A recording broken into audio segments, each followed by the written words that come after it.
Hey guys, so today we're going to teach you how to do a sit and stay with your dog. The way we do this is a little bit different than you'll see in a lot of places. A lot of places teach the word stay. We like to do what's called an implied stay. So that means we tell the dog to do a command and then they're expected to hold that command until they're released from it. So I'll show you what this looks like first. Pinky sit. Good. I won't tell him stay or anything. I'll just leave him in a sit. Then I can walk away from him. And then when I'm ready, I'll actually come back to him, and then I can release him from the command. Okay. So if I were to start teaching this to a dog, I would start with 3 treats in my hand. I would first get the dog to sit. After I've done that, I'm going to deliver 1 treat for doing the command, so for sitting. And then I would give another treat for holding, a 3rd treat for holding, and then I would release the dog. So all of that together would look like this. Pinky sit. Treat number 1, good. Treat number 2, good.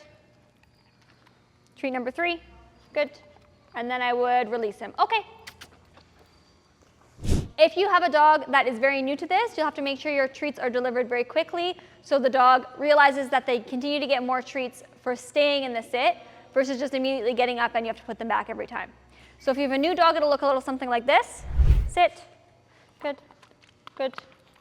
Good. I'm delivering the treats really quickly so that he's incentivized to stay in the sit. Once the dog is a little bit more experienced, I can start adding a little bit more time in between treats. Maybe I can wait for a little bit of engagement in between. So that'll look something like this. Pinky sit. Good. I can give him treat number 1. I can wait a second. Good. Treat number 2. I can wait a second. Good. Treat number 3. Again, I can wait a second, and then I can release him. Okay. Once the dog is able to wait a good amount of time in between each treat, I can start to add a little bit of distance.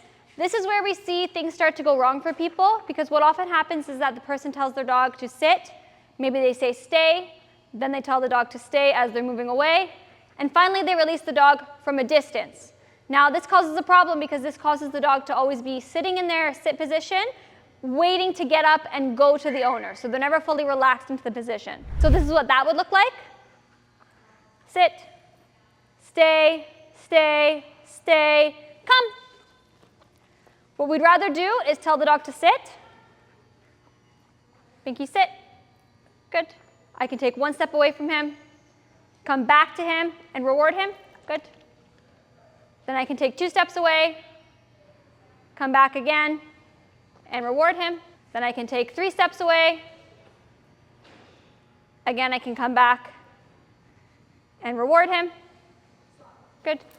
And the key part is that I'll release him from right in front of him. Okay.